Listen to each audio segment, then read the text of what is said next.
What is up, Wire fans? Kino here, and I am back with a whole new season of The Wire.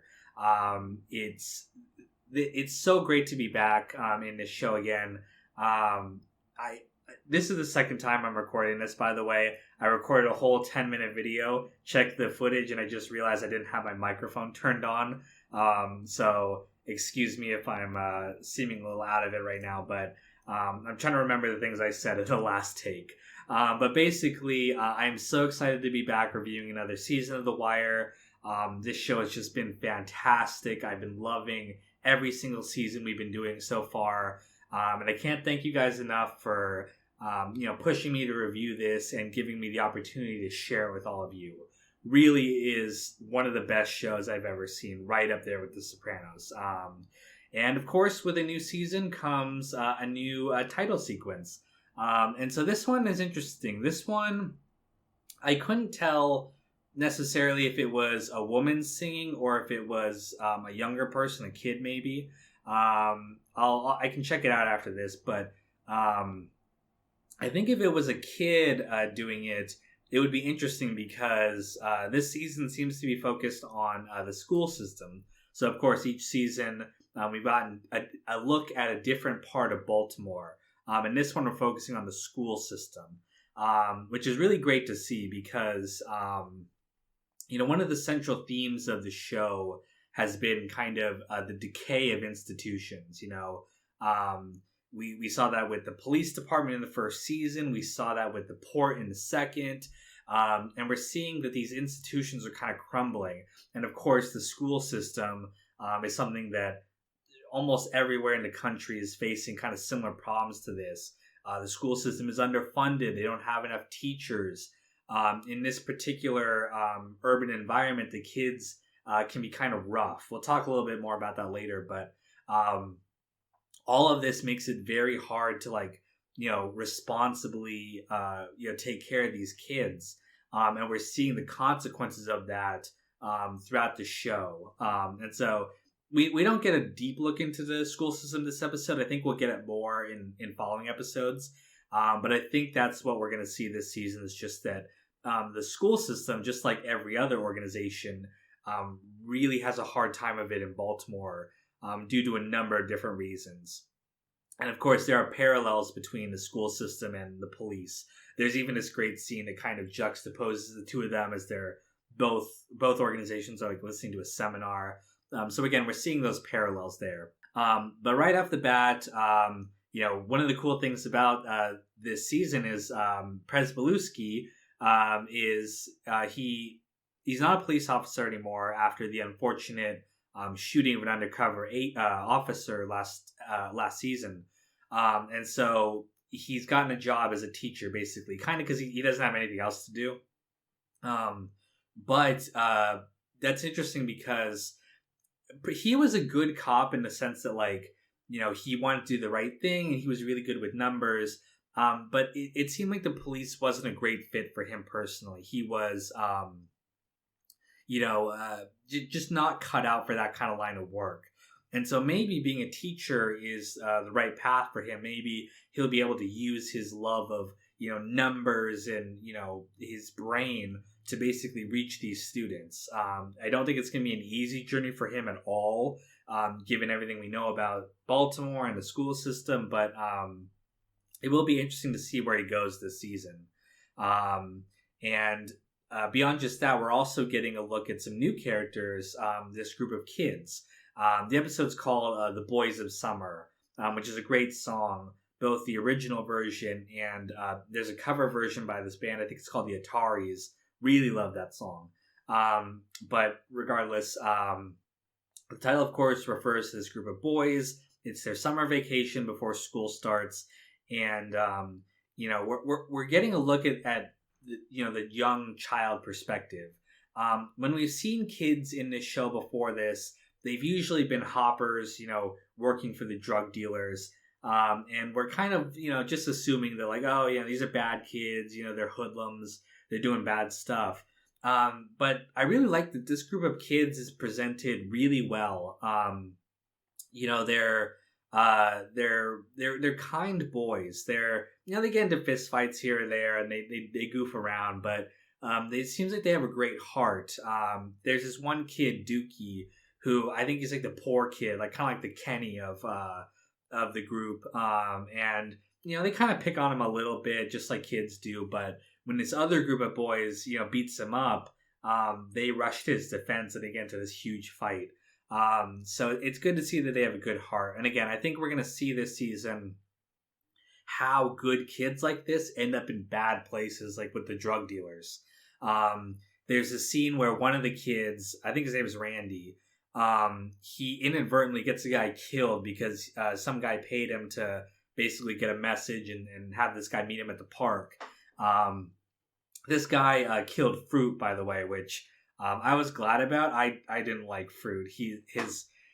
I hated that like shit-eating grin he always had on his face, and always thought he was so cool, and how he treated Cuddy. So I was glad to see he took it in the head, but it kind of traumatizes this kid when he realizes that he inadvertently murdered someone, really. And so again, I think it's incidents like this that kind of traumatize kids and kind of lead them to a path of darkness. So I don't know what's going to happen this season, but I got to imagine that's going to be kind of a central theme, is we're seeing how kids get led into this path. But beyond just that, of course, we have the police are investigating another group. This time it's Marlowe. He's the new king after Avon went away. I hope you haven't seen the last of Avon. I want to know what he's doing, but definitely the Barksdale crew is weak now. They've been run off all the main corners. Marlowe is the king, and the police are wondering, like, how is he like not dropping bodies like they're used to? Turns out he is. He's just hiding the bodies in these abandoned buildings. And there's this great scene at the beginning where I think her name is Snoop. She's like one of his right-hand lieutenants. She's buying a nail gun, and she's like talking to the salesperson and telling him she's gonna kill people with it and stuff. So great funny scene there. But we're seeing the Marlowe's crew is definitely savage. So I wonder what's gonna happen with them this season. But beyond just that, the police, McNulty is in Western now. Funny enough, Daniels is, I think, the major of the Western, which means that they're forced to work together again, even though, at the last season, Daniels didn't want to work with McNulty because he's a traitor. But McNulty has completely turned a new leaf. He doesn't want to be involved with major investigations anymore. He wants to be a 9-to-5 guy. He's focused on Beatty and taking care of the kids and all that kind of stuff. So doesn't go out drinking. He like Bunk wants to go out drinking, and McNulty's like, why don't you come over for dinner? So great to see that. I don't think it's gonna last personally, because come on, it's McNulty. He is the main police character of this show, and so I think he is gonna get sucked back into that world. But man, it's nice to see him being healthy, rather than the piece of shit alcoholic traitor that we've known for this whole series. So it would break my heart, of course, if he loses the happiness he's managed to find, but it's that's just what happens to these characters. So we'll see. Random other couple of stuff that happened. It looks like Herc is like a bodyguard for Mayor Royce now. Not sure how that works. Is that's like, maybe that's something you can transfer into as a cop, or I don't know if it's like a private security detail or what. But yeah, he's a bodyguard, so that'll be interesting, of course, to see how he interacts with Royce. It's interesting. We keep seeing hints of season 2. So at the end of last season, we saw that the re-elect Frank Sabatka poster on the docks. And this season, we open with the new luxury apartments that they're building on the docks. That kind of put the stevedores out of work. So again, they're weaving in these connections to season 2.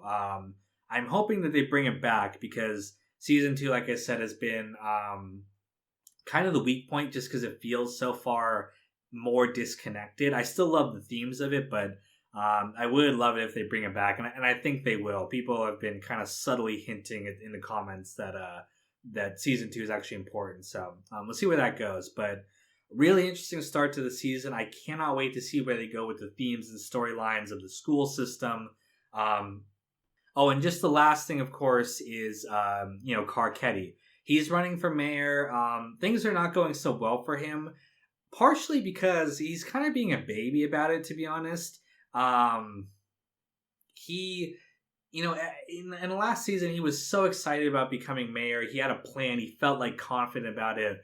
But I think it's actually very realistic that once you actually get into it and you see how hard it is, you kind of lose some enthusiasm. So, he's not doing so well, and he thinks he's going to lose. Although I kind of think he's going to win, just because everyone's saying he's going to lose. No one believes in him, basically. And I think he's going to come out ahead. Although it doesn't seem like he has a master plan right now. It seems like something lucky has to happen in order to get him over that goal line. So again, we'll see where they go. But again, the politics of last season are still in play as the election is coming up. And of course, I'm sure that's going to affect the school system. Tony Gray is running as the education mayor. So, and of course, Carcetti's the crime mayor. So we'll see how those two institutions kind of butt up against each other. But regardless, I've been going on enough. But thank you guys so much for watching. We'll check out the next one soon.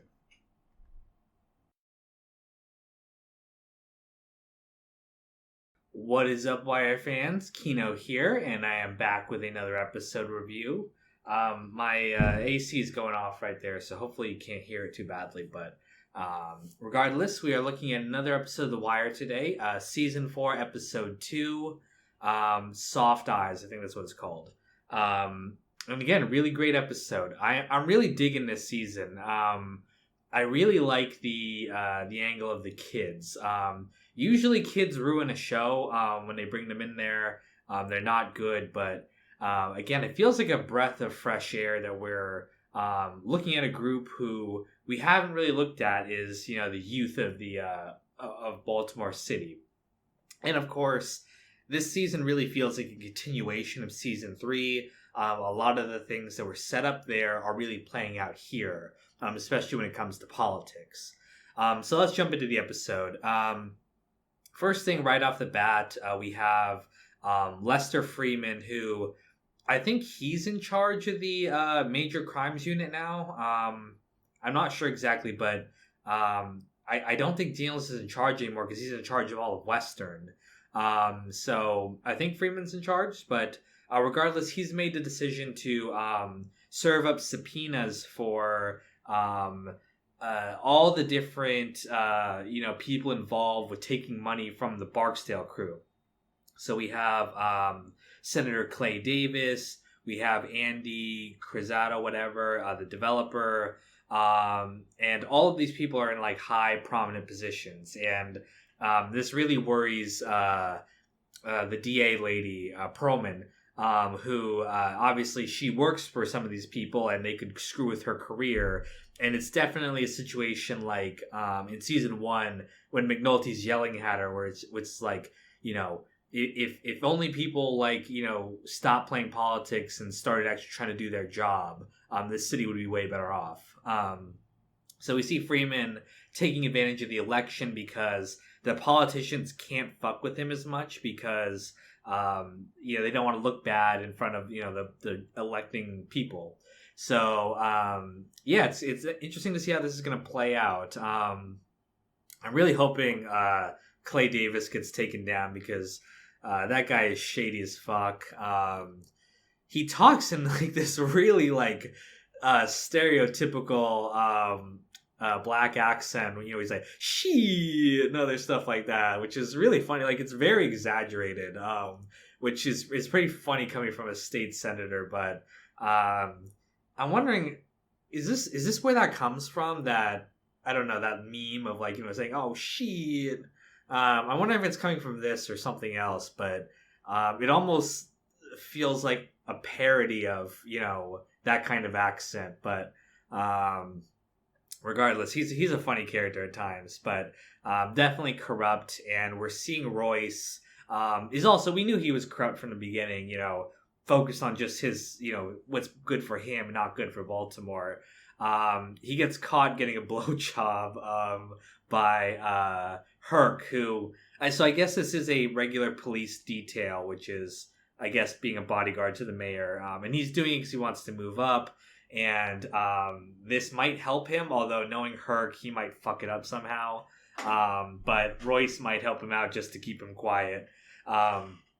Although he inadvertently he tells the asshole major Presbolewski's father-in-law Valchek.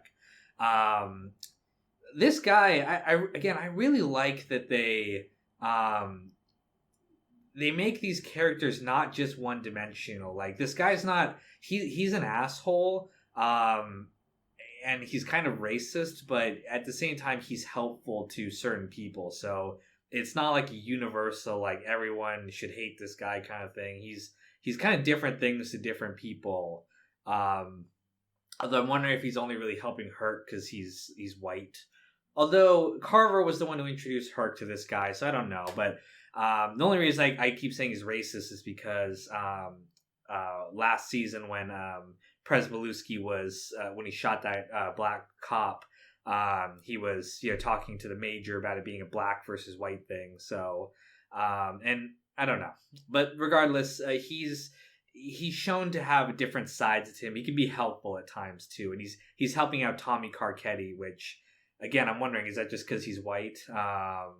And I'm not. Racial stuff is a part of this show. They even constantly talk about that with Carcetti, that he can't win because he's a white person in a predominantly black city. So I don't know, interesting themes that this show touches on. But regardless, we have that going on. We have the politics angle. Carcetti kind of beats Royce over the head with crime, which he knew he was going to do, but he got extra ammunition because this state's witness was killed. So and Valchek's the one who gave him that information. So he's coming out on top in this debate. We'll see how it translates to the overall election, but I'm wondering if maybe the blowjob, the fact that he's cheating, which, I mean, most of these guys are probably cheating. Even Carcetti's cheating too. But the fact that, someone caught him doing this, I wonder if it could be his downfall. Because one, he looks bad because of this crime thing. And then two, if you add that on top of it, it could be a recipe for disaster. And it's how he could climb into the lead. But I'm really interested to see more about Gray. He's the educational mayor candidate this round. And, obviously education is going to play a very big part of this season. So I got to imagine he has to be pretty involved, although we haven't seen too much of him yet. So we'll see where they go with him. But all three are pretty interesting characters. Beyond just that, we've got more stuff going on with the students. And I apologize. It looks like I'm getting kind of blurry here a little bit. But regardless, doesn't matter. You can still hear me. The kids are the kids of the drug dealers that we've known before. So I don't know the kid's name, the one with the ponytail. I'm forgetting it, but he's Weebei's son, which is so cool to see. I'm glad they bring Weebei back, even though he's his life in prison or whatever. His son is that kid, and he's like the rich kid because Weebei's getting paid because he took the fall for all the murders and stuff. So his family's kind of well off, and so he can afford all these nice clothes and stuff. The one kid, Randy, the one with the looks good again. The one kid, Randy, with the braids. His last name was Wagstaff, and I'm trying to remember. I've heard that name before. It's someone's name. I kind of thought it was Bodie for a little bit, but it's not Bodie. His name is Bodie Broadus. Someone's name is Wagstaff, who I can't remember, but it's some gangbanger. But regardless, he is, someone's relative. So all these kids have a connection, which is pretty cool to see.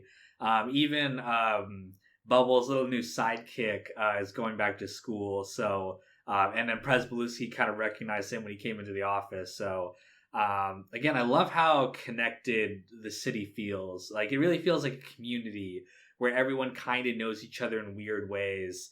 I talked before in season 2 the fact that McNulty's ex-wife was a realtor who was doing housework for those people. So really, really interesting to see all of that going on. Those are the main things happening in this episode. Not too much going on. It feels like Carver has really like improved as a police officer. Remember last season that Colvin kind of was like, "You're not good police because you're only focused on beating people down. You're not focused on learning the community." And it really feels like he's learned who people are. When he sees the kids who stole the car, he knows where to go to see them. He knows all their names. Cool to see that he's kind of improving as a cop.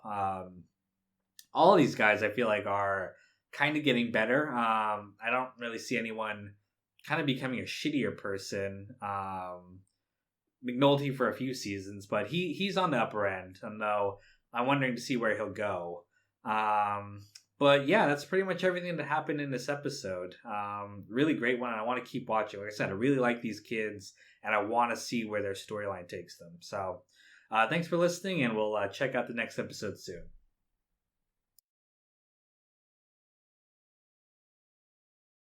What's up, Wire fans? We're back again. It's the same day as the last video, but I just watched another one. Really enjoying this season. I wanted to continue to watch it. So now we're looking at the episode Homeroom, or Homerooms, I think it's called. And we're officially back in school. So it's been summer for the last 2 episodes. And in this one, the kids finally go back to school. And it's Presbeluski's first day as a teacher. It's definitely kind of a what do you call it? Blackboard Jungle kind of situation. If any of you guys saw that movie, but yeah, he's kind of overwhelmed. He's not, even though he was a cop, he's not used to this environment. He was always the white collar kind of cop, not really in the streets too much. So he's a little bit out of his element with dealing with these kids. He tries to, be a good teacher to them. But just like kind of in all of these movies, they're testing their limits like kids do. They're messing with him a little bit. They're doing their own thing. And then there's this female teacher who, as soon as she talks, they all snap to attention because they know to be scared of her. And to be honest, I was kind of always more scared of the female teachers than the male ones. I don't know what it is, but it seems like the women teachers are just a little bit more intimidating most of the time. So he's doing that, of course. Some of these kids are, kind of interesting. We've got Randy, who's polite to Prez, although I think it's kind of an act so that he can get what he wants. He's a very enterprising young man. I like him a lot. They have the different shirts for I think it's the different classes or grades or something, but basically they organize them by shirt color. And so he has all the shirts on underneath, so he can take one off and then blend into the next crowd, so he can sell all his little snacks to the kids there. And I had people in my elementary school who did the same thing as this kid, just bought a bunch of snacks from the store and started selling them the day of school. So he's a hustler, this kid, and so he is. He's learning how to manipulate people, I think, with Presbeluski. He acts polite, but I think it's part of a bigger game. There's some kids who are genuinely kind of smart in his class who are I don't know which student it was specifically, but one of them left their notes behind and they solved the problem he was doing. So definitely there's potential here. These kids are not, most of them are not stupid. They're just kind of in a bad environment, and they like to act out. And there's this one girl at the end of the episode who like fucking slashes the face of another girl. And you can see Prez is kind of lost on what to do. Um, I am a little surprised because he's a cop and he went through basic training. So I kind of was. I felt like he should have disarmed the girl or something. I mean, I know he was a bad cop in the sense of like he was scared and stuff, but they've got him kind of like the other guy in this episode. They're kind of treating him like a fresh out of college teacher, when I think he should be a little bit more tougher than this. I mean, he's killed people for God's sake. I know that kind of traumatized him, but even still, I think you could handle these kids a little bit tougher than he's been doing. And maybe he'll do it next episode, but we'll wait and see. So of course the other things going on in this episode, we've got Colvin. He's been fired from being a police officer. He has a job in the private sector as the chief of security at a hotel. But unfortunately, he gets fired from there again for doing the right thing. We constantly see characters in this show get punished for doing the right thing. And we'll talk about that more with Lester in a minute. But, there's this guy who beat up a prostitute and he wants to arrest him, and the boss won't let him, because the guy pays a lot of money there. So, we see that it's so hard to do the right thing in this show. You always get punished for it. And now he has the opportunity, though, to work with this nonprofit organization. They're trying to rehabilitate people, young people, from the life of crime. And he kind of demonstrates to this, college teacher, professor, whatever, that at 18 to 21, it's too late for these kids. They're too ingrained in the life. It is possible. I mean, we've seen Cuddy, get out of the life and turn a new leaf, but it's very rare at that point. And so they have to target much younger, because the drug dealers are also recruiting from this young pool of kids. We see Bodhi talking with this one kid. I don't know the kid's name. Whose kid is he?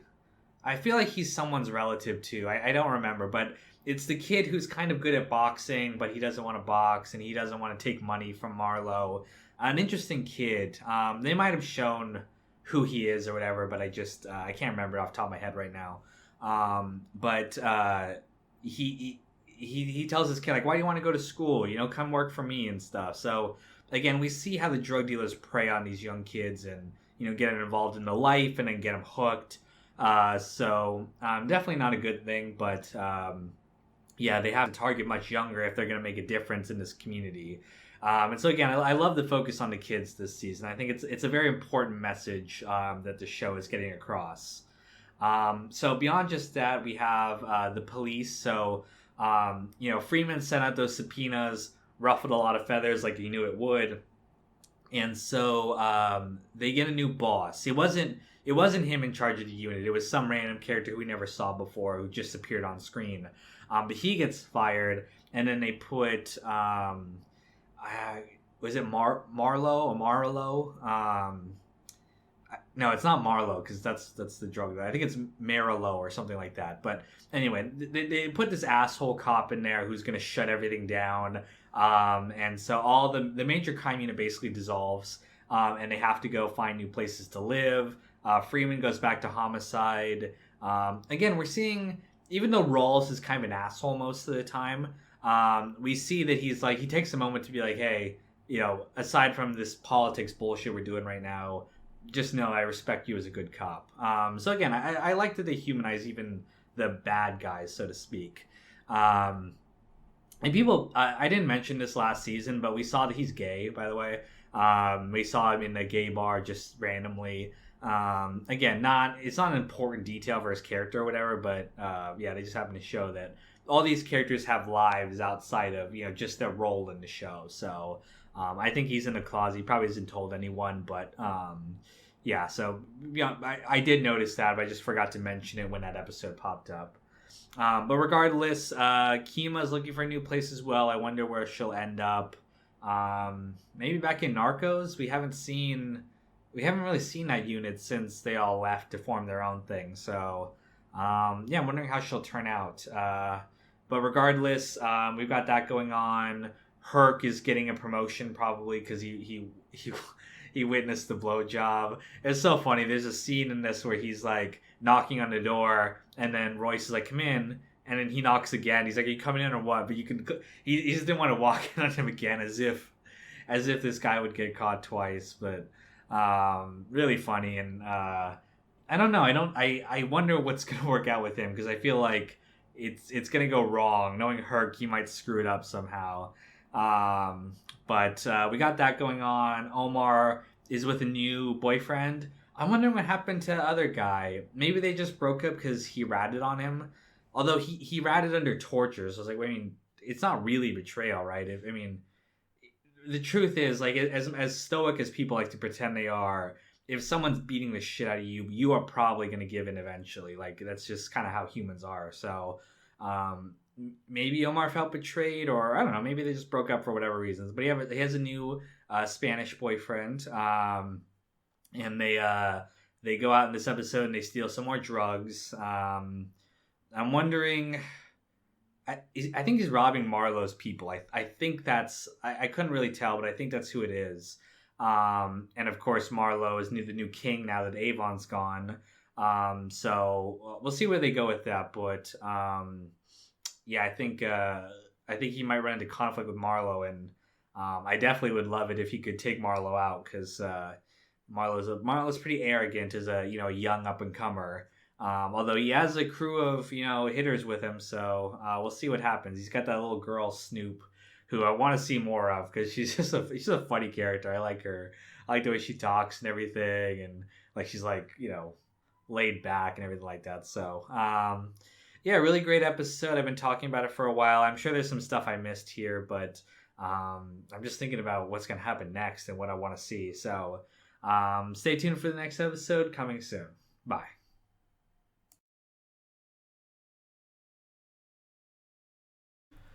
What is up, Wire fans? Kino here, and we're looking at another episode today. Today we're looking at the fourth episode of season 4, Refugees. Now that title, again, like most of these titles, has multiple meanings. One, it refers to the police refugees now that they've been kind of forced out of the major crimes unit.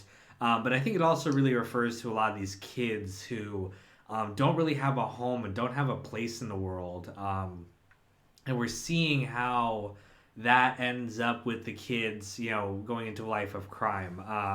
Sometimes very much intentionally so, as we're going to see in this episode, I think. So let's get into it. Number one off the bat, Kima joins the homicide unit.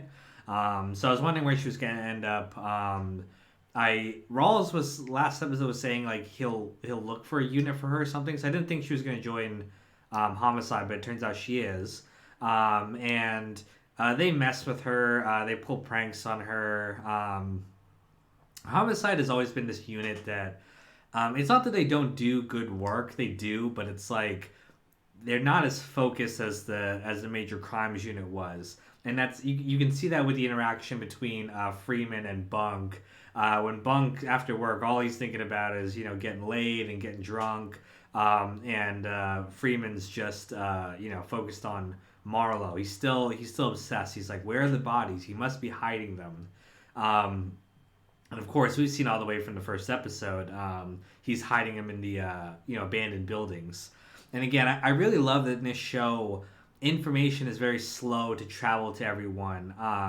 We saw on the street, or not the street, but the drug dealer meeting last episode, that everyone's aware of what Marlowe's doing. He's hiding the bodies in the buildings. But the police don't know this because there's a disconnect there. That's what Colvin was complaining about. Was the difference between just being a cop who beats people down versus one that knows the community, because the community knows a lot of this stuff already, and if the cops actually got to know the people there and talk with them and respected them, they'd have that information a lot quicker. So again, I love the threads of theme that weave between these episodes. It's going to be really fun to talk about this when I eventually do the Wirelog. So we got that going on. And the other major thing with her, I guess, is she was given the case of the state's witness that got killed. Um, Royce, basically the mayor, does not want the case to move forward yet. He wants to wait till after the election. But they can't just like not investigate. So what they're doing basically is giving it to a rookie who will not be able to solve it. Although knowing Kima, she's great police. I think she'll get it done. Even though her specialty is narcotics. But sorry, my hair is being a little weird. Um, Even though her specialty is narcotics, she's still great police. She's a great investigator. She knows the street. So I think she'll get it done and she'll end up pissing some people off. So, again, politics are always affecting the police, and we're seeing that play out again. So we got that going on one end. On the other end here, we've got more stuff developing with the school. So, uh, Colvin and his nonprofit guy, whoever that guy is, they go to the school and they set up this program so they can kind of reach out to the younger kids before they end up in drugs. They have a lot of grant money, although it's going to be an uphill battle. And as he walks through the school, Colvin notices the different classrooms. There's some classrooms that are doing really well. The students are engaged. There's others where it's like this one teacher was just like yelling at the students basically, and so it's showing the difference that a good teacher can have on these students. And I think it's just like what he experienced as a cop. You can do the job badly and think you're doing it well, and there's cops who actually make a difference in their community. And I think the same thing is true with teachers. It depends on how you view it. If you view the students as the enemy, you've already lost. And if you view the community as the enemy, you've already lost as a cop. So, very interesting to see. Again, a classic kind of blackboard jungle, stand and deliver kind of movie plot happening in this. So, cool to see all of that. Like I said, I really like these kids, man. Their storyline this season is very interesting. It's something that's very relatable. If you grew up in troubled schools or things like that, to just see the sad things that are happening in these kids' lives. They have no place to go. Basically, they don't have family support. A lot of them. Maybe the parents are on drugs. Maybe they're not. Maybe they're dead. Maybe they're in jail. Maybe all sorts of things happen. And so the interesting thing this episode was with I think his name is Michael. I think that's the kid's name. Or is it Justin?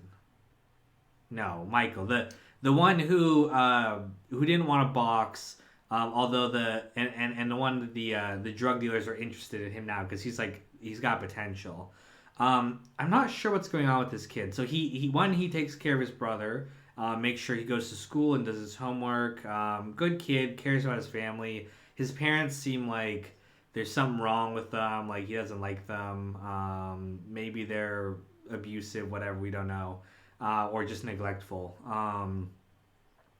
There was something going on with him where he didn't.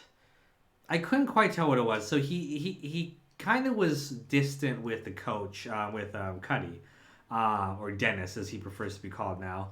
And I couldn't tell exactly like why.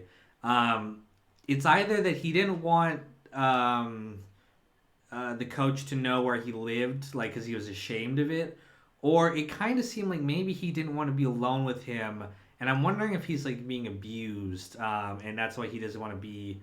I don't know. I thought I might have missed it, but I thought I saw a scene where Cuddy was trying to like touch his shoulder, pat him on the back, or whatever. And he kind of flinched away from it. So I'm wondering if he's being abused, and that's it. Or maybe I'm reading into it wrong. But there's definitely something with this kid where it's like he's got some kind of problem, and it's the reason why he doesn't want to like owe anyone anything. It's why he's so stoic, I think. So we'll see how it develops. But I'm interested to see what they do with his character. We got that going on. Again, we've got the sad reality of the school system, which is they hired Cuddy as a truant officer, basically an unofficial one, to go round up the kids. And then Cuddy kind of learns that uh, they only have to round up the kids once per month. They do not. They don't. It's not about getting them to school or whatever. As long as they went to, as long as they get them in once, they get the government's money, and so they don't care after that.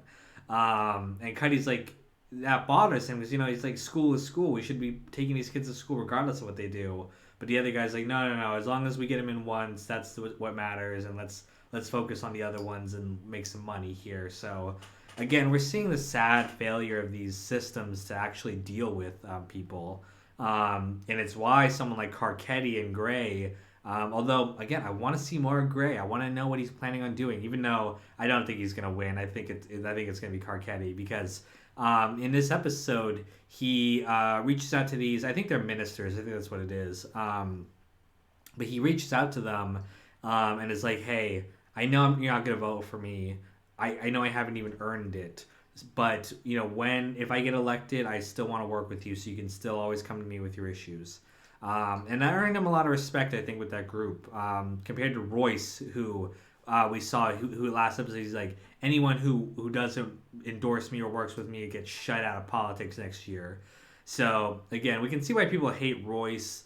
He does this thing where he calls like a poker game of like these rich people, and like I think the implication is they have to lose to basically for him to get money basically for his campaign. And again, it's all about politics, and they know the mayor will punish them if he wins.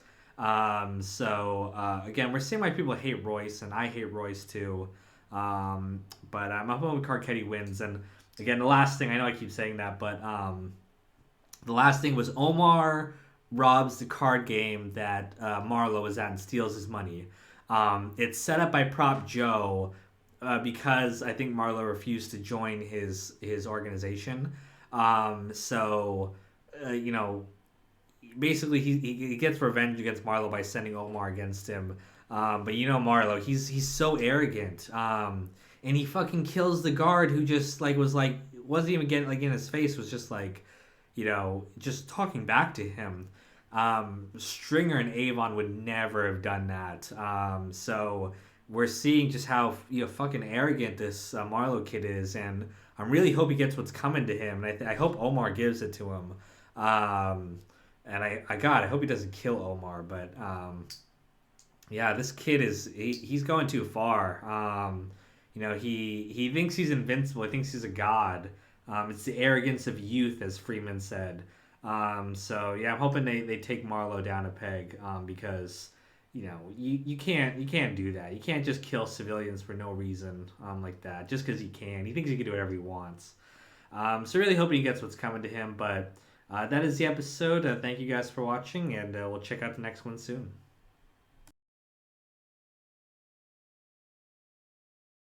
Hey, what's up, Wire fans? Kino here, and we're back with another episode reaction. Today we're looking at the fifth episode of the fourth season, Alliances. And that title is definitely accurate. We have a lot of different people in this episode making alliances. And it's really great to see all the kind of storylines really dovetailing off each other nicely. Like the politics stuff and the school system stuff, the crime stuff, they all are kind of working in sync with each other. And this is a really great season. I really enjoyed seeing that across the board. But let's get into what happens in this episode. We'll start with the schools. We've got Prez Belusky teaching. He's kind of got more comfortable with it. He's not as scared as he was before. He's standing up to the kids, giving them detention. But it also seems like he's learning about them. He's respecting them to an extent. He doesn't understand everything about them, of course, but he's starting to listen. So he gives Michael detention, but later some of the kids tell him that Michael has to walk his brother home, so he can't make detention. It's starting to seem like some of these kids actually like him. They're treating him respectfully in some cases. Some of the kids are rude or whatever, but he still has a way to go. But I do think he can kind of learn to be a good teacher here. And we've seen that makes all the difference when it comes to these kids.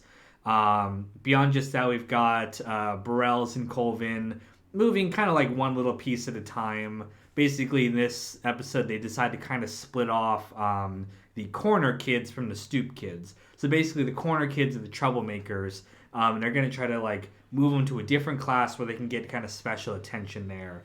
And that includes Namond, which is Weebei's son. So he's been a troublemaker. Although he apologizes to Pryzbylewski in this episode, and I don't know if the principal forced him to do that or not, but he doesn't seem like a terrible kid. I think he's just, the fact that he's Weebei's son, and Weebei kind of sets a bad example for him.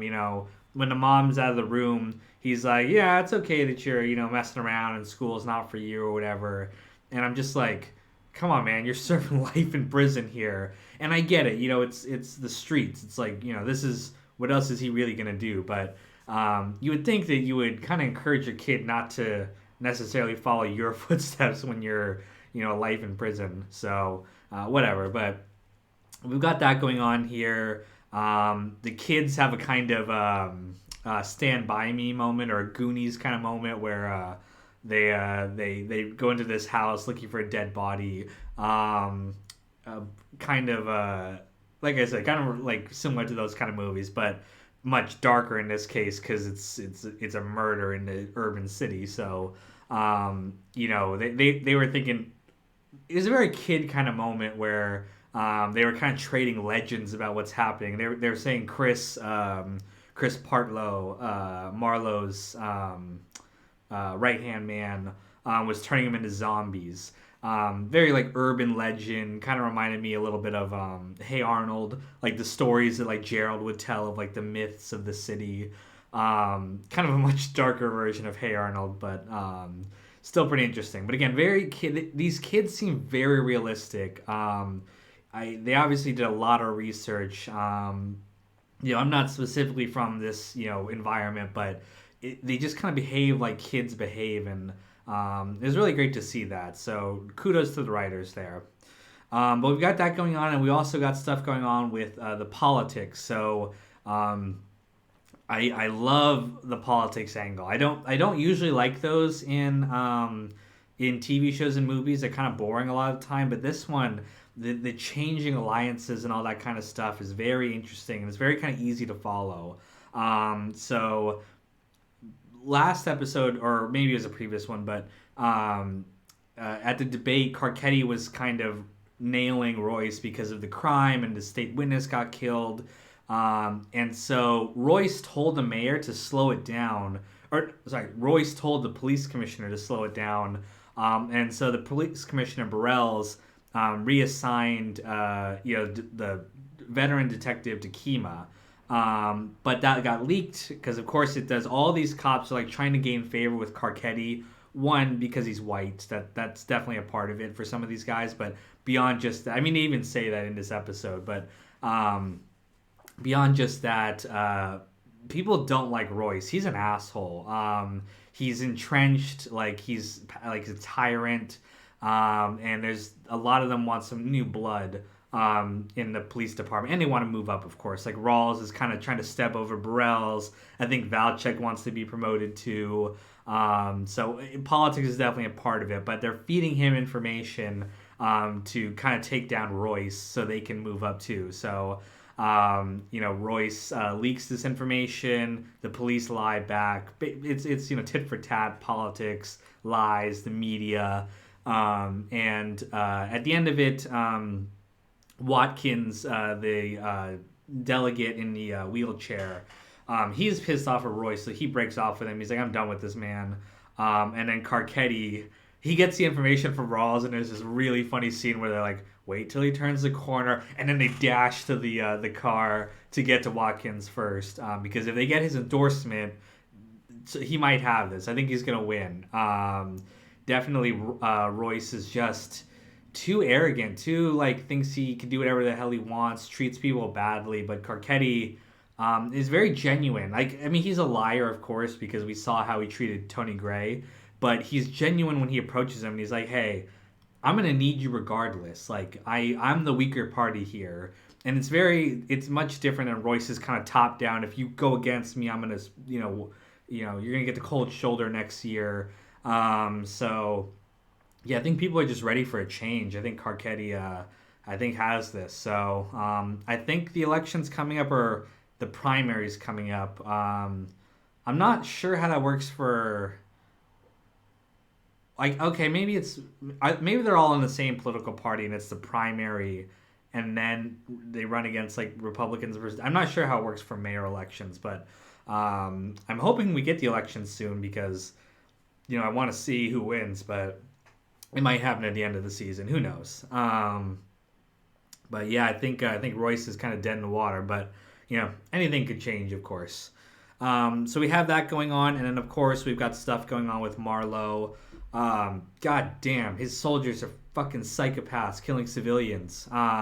Basically, they want to get at Omar, but they realize that they can't just go up against him by just setting bounties and stuff. That's what Avon did, and it didn't work. So what they're doing is they're framing him for a murder of this random lady.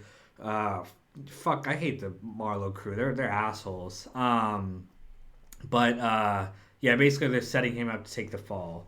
And if that wasn't bad enough, now we've also got he joins the co-op because Prop Joe can get him information and stuff like that. So we'll see how he does in there. He doesn't seem satisfied working with people. Like Marlowe seems like he's got to be the top man.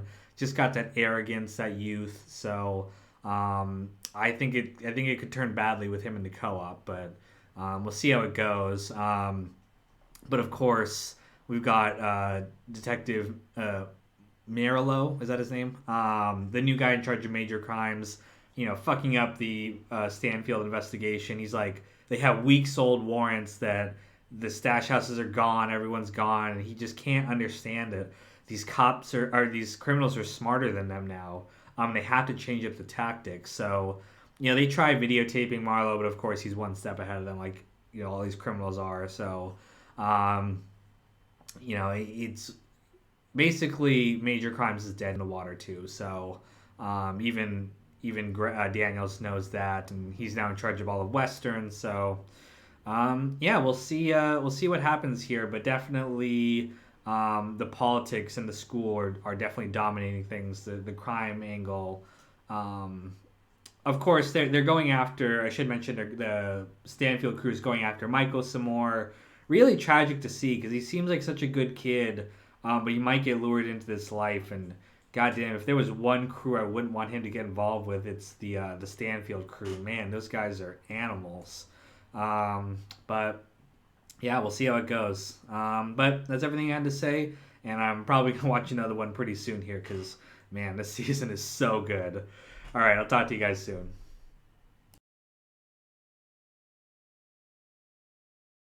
Hey, what's up, Wire fans? Same day, just watched another episode. Just looked at the episode Margin of Error, the sixth episode of the fourth season. And this is the one where Carcetti wins, like I kind of suspected he would. Really good episode. I found myself really getting into the election, even though, it's a fake one. It's not real, but I was like, oh my god, yes. My girlfriend's like, what are you doing? It's not like it felt like I was watching a real election unfold in front of me, and I was like on the edge of my seat. But kind of in hindsight, of course, Carcetti's gonna win. Like we wouldn't invest this much time into the character unless he won. Which I guess it does. He could have lost. They could have done something else with the storyline, but of course they made him a very interesting character and one who is a little bit hard to read because at the end here he wins and then. Teresa tries to sleep with him and he turns her down. Did not expect that. I did expect them to have sex. Like the second the other two left the room, I was like, come on. You know what's going to happen. He already cheated on his wife once, but yeah, I think he's trying to turn a new leaf. Or maybe he just doesn't want to get caught because he's the mayor now. But yeah, basically Carcetti's in and we'll see what kind of mayor he turns out to be. I think my prediction of the way things will go is Carcetti has good intentions. We've seen that. Like, he really does want to solve the crime problem. But, as we've seen in Baltimore, and just in life in general. You know, a lot of people come into the job wanting to do good things, but then the reality of like politics and like maintaining power and all that stuff mean that priorities change. We kind of got a little glimpse of that. Like there's this earlier he was campaigning, and there's this one like old racist white guy who comes along saying some racist stuff, and he just kind of like sit there and be like, didn't agree with him, but like was like, I can't be like, no, don't do this because that's a vote that could help him. So um, we're seeing a compromise of morals. Like Carcetti is not like a racist person. Like we saw him kind of tell off those white guys he was with in the bar last season, where it was like, don't give me that. Like my people made it, so why can't yours crap or whatever. Like so we can see that he like it's not about race to him. He really does want to just help Baltimore. But like I said, in this city, in this show, you know, doing the right thing comes at a cost. The Butchie says that conscience do cost. Yeah, we'll see how that goes. But we got that going on with the politics. In terms of the school system, um, we have just a quick note. We have uh, Prez helping out Dookie by letting him shower and keep his clothes in the locker so his parents don't steal him and sell him for drugs. So again, we see him each episode becoming a better and better teacher. I think he'll earn his students' respect. But we've got that going on, and then what's it? Randy. Yeah, Randy got into a little bit of trouble this episode. He stood guard while these two boys had sex with this one girl in the bathroom. Although they treat her very coldly afterwards, kid stuff. And so she lies and says that it was rape. It wasn't. Like we saw that she consented to it. But they blew her off, so now she's pissed off. So she says it was rape. And now basically he's in trouble too because he participated by acting guard. And it does look suspicious, two boys, one standing guard outside the door. I could see why the teacher would look at that situation and be like, yeah, they were doing something illegal here. But he gives information about the murder that he also kind of inadvertently helped participate in exchange for kind of getting leniency on this. And Prez doesn't want him to get chewed up by the system. He knows what happens to witnesses.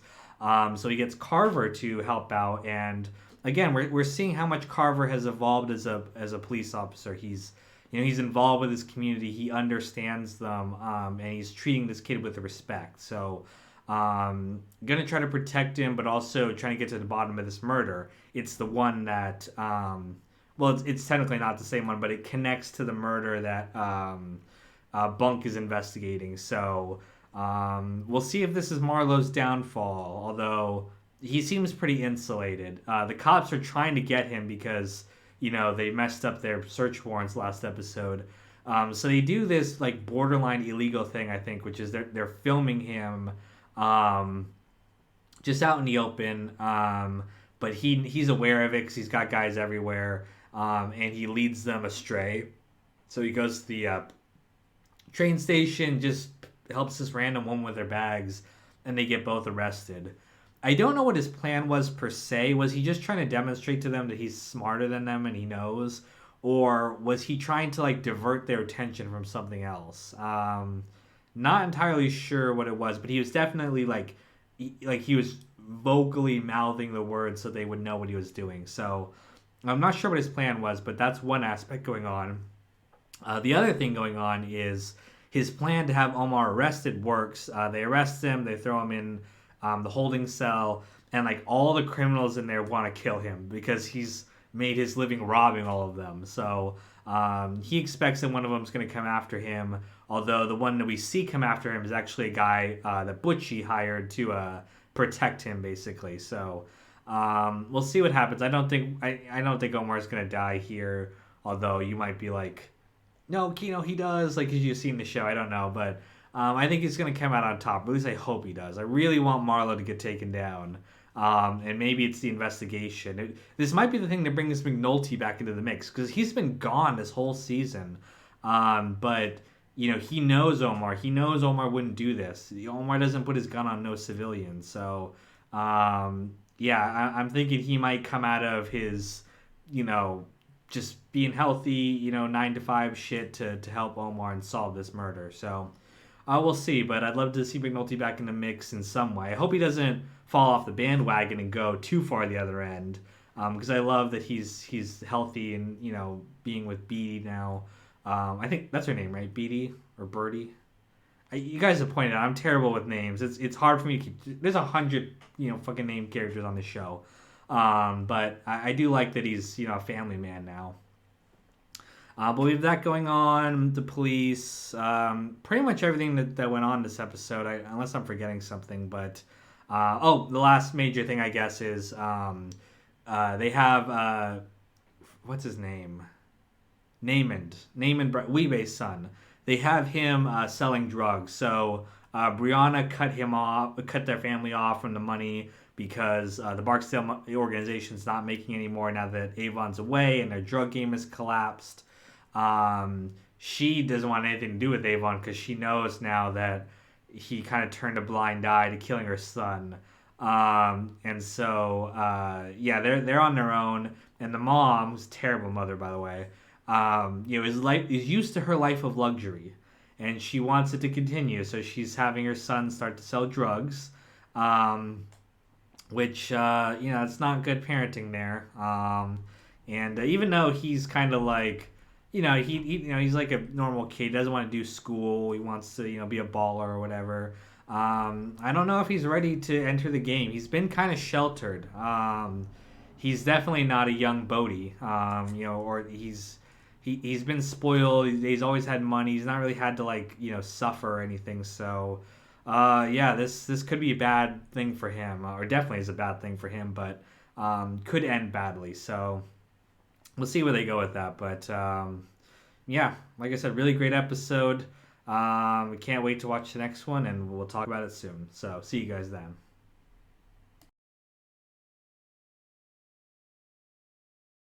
What is up once again, Wire fans? As you can tell, it's still the same day.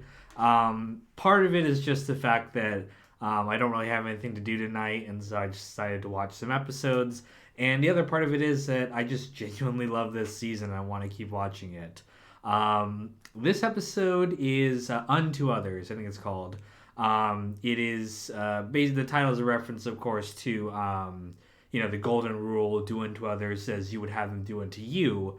And a lot of the characters, this episode are kind of facing that problem. Specifically, Omar.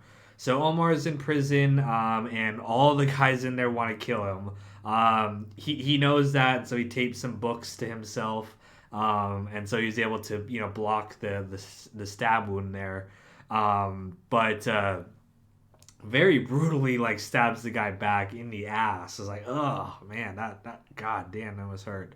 But yeah, he's learning that his actions have consequences here. That he's made his living robbing these guys. And there's this interesting point that we love Omar because we're like, okay, he's robbing drug dealers. He has a code of ethics.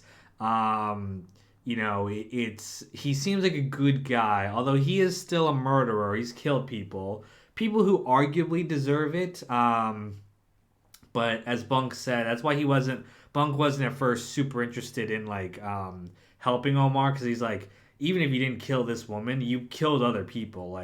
Murder is still murder. You can't get away with it like this. He's responsible kind of for the death of Tasha. I mean, all the people he's responsible for were in the game, but it's still, he's that's what Bunk said to him last season. It's like, you're still a problem. You're still contributing to the decline of this city. Although Bunk kind of comes around when he realizes that it's not so much that Omar shouldn't be punished for the murder. It's that he's letting someone else off by just pinning this murder on Omar. Of course, his detective counterparts are pissed off because to them it's like an easy conviction. So they don't want to basically Bunk trying to look for the real killers, messing with their stats. And as again we've seen in the police department, especially homicide, stats are everything. It's why Carcetti kind of won. Although real fun thing this episode, we learn that Kima solves the fucking state witness murder that no one thought she would solve. I knew she would because my girl is fucking awesome, but we learned that it was just a accidental killing. Some dude was just popping his gun off and he got it by accident. And a cop points out that Carcetti won based on that bit of news, and it was just a freak accident. So again, we're seeing how just little things like this completely change the trajectory of what's going on in this city. So um, funny incidents like that. But speaking of Carcetti, he's not mayor yet, but he's kind of getting prepared for it. Meets with the mayor. They have like an amicable meeting. Goes to a police commission, police statistics meeting, whatever it's called, Comstat, and he notices Daniels. He notices Daniels is like really competent, like a great cop, great leader. And one of the questions this episode is like, what's he gonna do with Burrells? Because he wants to fire him because Burrell sucks. But the problem is a white mayor can't just fire a black police commissioner. But there's really no other black deputies to kind of step up and take Burrell's spot. So he's left in a weird position where who's he going to replace him with, and I kind of think he's going to go with Daniels, even though Daniels is too low to jump into it. I think you go major to deputy ops, whatever, then you go to commissioner. But Burrells is a great, or Daniels is a great cop. So, and he's really impressed with Daniels this episode. So I think he's gonna go with him. And it's funny that Daniels' wife kind of left him because his career went nowhere. And how funny would it be if he's suddenly at the top of his game, and his new girlfriend Perlman is at the top of her game because she expected to be demoted because she let those subpoenas go against her former boss. But her new boss is like, I'm super impressed with you. Great job. You're in charge of all homicides in the city. So they could be a real power couple here, but we'll see how things turn out. Beyond just that, what else have we got going on? The school system. So Beluski again, becoming a better teacher every episode. He's teaching them statistics with like gambling and stuff. So and he notices all these like textbooks and computers that went unused in the basement. So he's using those in his classroom now. So really getting to these kids, and I think they're really starting to like him. The ones who are in the like troubled class, they hate it there. They're the troublemakers, but that's what the program's set up for. And so Naaman is like he acts out thinking he's gonna get suspended so we can go work his corner. But they're like, no more suspensions. Like you're gonna time out, but you're here. We're not letting you go. So it's great to see. I hope this program works out. And I think it probably will. But yeah, we see Naaman getting into drugs. Some corner boys try to run him off his corner, including Sherrod, which is the guy that Bubbles was kind of mentoring. He's gone full drug dealer now, and he's kind of abandoned Bubbles, who keeps getting like shit on by this one dude who keeps robbing him. And I hope he gets his revenge because I hate this guy who keeps robbing Bubbles. And then there's that asshole cop who steals everything.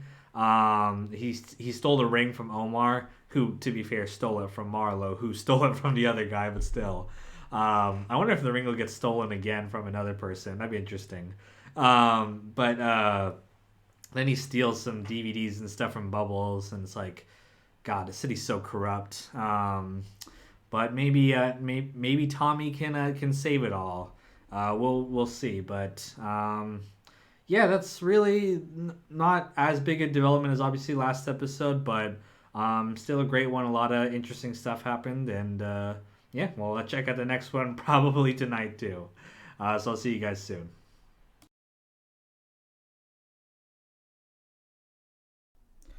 Hey, what is up, Wire fans? Kino here, and we're back with another episode. Today we're looking at, I think it's the eighth episode, season 4, Corner Boys. Now, the title of this episode refers to the kids in the troubled class at the school system, who uh, Colvin takes kind of an interesting approach to them this episode. He talks to them about, he asks them basically like to tell him about, what their life is like in the drug game, and what their aspirations are. It's funny, the teacher asks these students like where do they see themselves in 10 years, and like most of them say dead, although the little boy is like he wants to be a surgeon like Ben Carson, which is pretty funny. But um, it's interesting because they have this whole thing where it's like, the the things we do are the same that like everyone else does. Like the alcohol industry sells, things that kill people. Cigarettes kill people. The government kills people. Like all this stuff, but like suddenly when we do it, we're like animals. It's like it's hypocritical. And it's a very interesting statement about kind of our society, and like there are things that like when we look at it, like when these people do it, it's a crime, and it's horrible. But when a big industry does it, it's just business. I think The Sopranos has a similar quote where it's like, J.P. Morgan and whoever, they were crooks and killers too, but that was the American way. And I think it's a very interesting statement about, our society and our politics, and there's definitely truth to that. But I think this, beyond just like the, interesting philosophical discussion, the whole point of it was to kind of find another way to get to these kids, because they were actually interested and they were talking and cooperating when they were talking about something they were actually interested in and they knew about. So, very interesting strategy on Colvin's part. You know, we haven't really seen his plan come to fruition yet.